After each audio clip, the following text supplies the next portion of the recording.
Hello, 大家好, I'm OO.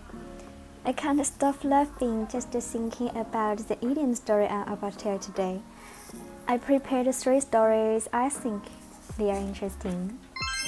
Back in ancient China, during the spring and autumn period, there was one not so bright guy who decided to become a thief, but he never actually stole anything valuable.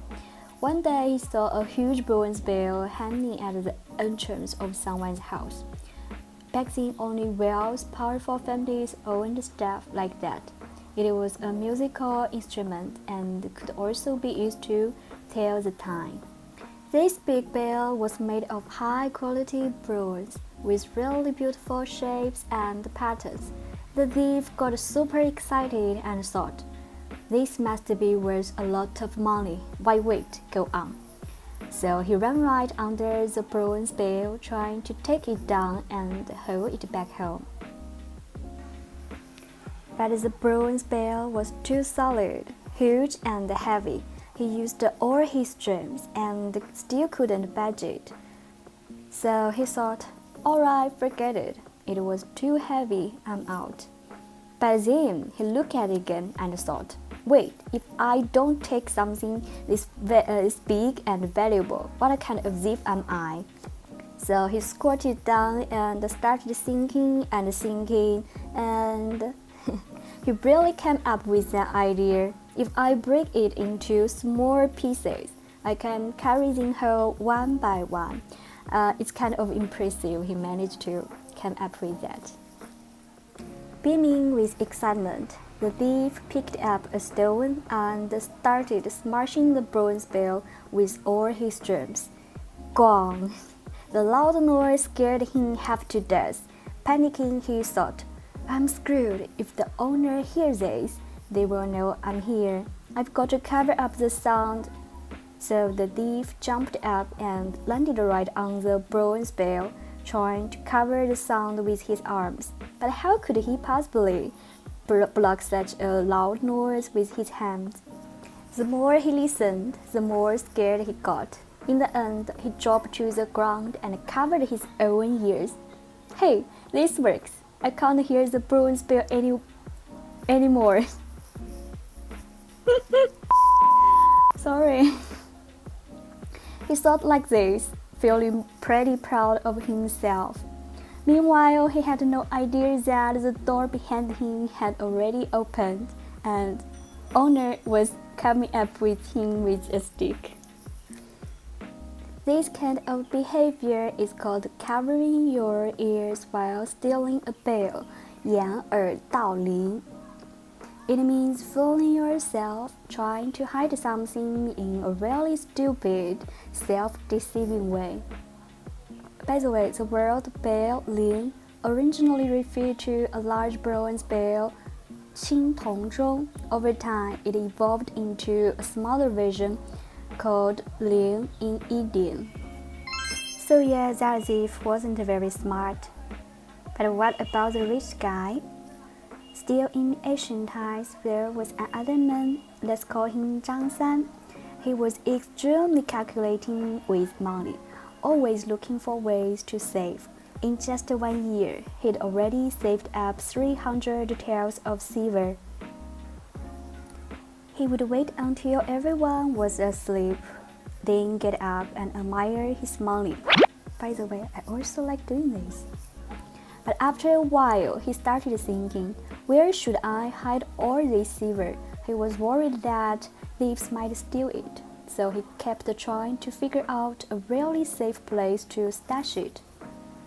In the end, Zhang San went behind his house at night, dug a hole by the wall and buried all his silver. But he still couldn't feel at ease, so he found a piece of paper and specifically wrote in big letters, "There are no 3 taels of silver buried here. 此地无银300两." His neighbor Wang Er found about it. Seeing that Zhang San was fast asleep, he quietly went to the back of the house and dug up the 300 taels of silver. But Wang Er was another self-proclaimed clever guy. worried Zhang Sar might suspect him. He came up with an idea right next to Zhang Sar's note. He put another one that read, "The neighbor Wang Er didn't steal it. 隔壁王二不曾偷." That's the idiom. No 300 taels of silver buried here. 此地无银300两. You want to hide something, but made it more obvious. As for his neighbor Wang Er, his behavior was also interesting. We call this 不打自招. Translated directly is that I didn't hit you, and you already admitted, confessing without being asked. This idiom also has a story behind it. Have you heard of Journey to the West? It's one of China's 4 great classical novels. Tang Sanzang and his 3 disciples, 4 of them in total, they were traveling west to India to fetch the scriptures. Along the way, they stopped at a temple and asked to stay the night. Inside the temple, a senior monk noticed Tang Sanzang's unusually beautiful cassock and got greedy. He made up all kinds of excuses to borrow it, saying he just wanted to admire it for one night. "I really like it, just let me have a look." But in reality, he was trying to make it his own. A young monk started giving him ideas, and eventually they decided to set a fire, kill Tang Sanzang, and take the rope. But Tang Sanzang's disciple, Sun Wukong, Monkey King, born from a stone, saw through their plan. He summoned a magical wind and ended up burning the temple down. The black bear demon was actually a friend of the elder monk.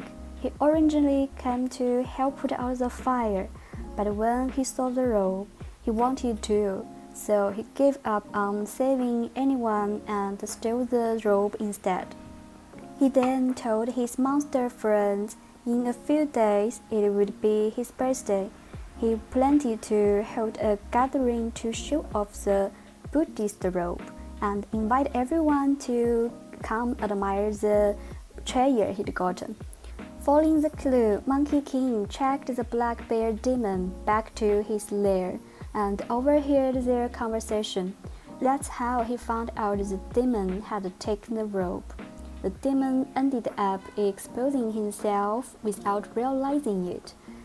We call this 不打自招, confessing without being asked. Alright, that's all for today. See you next time. Bye.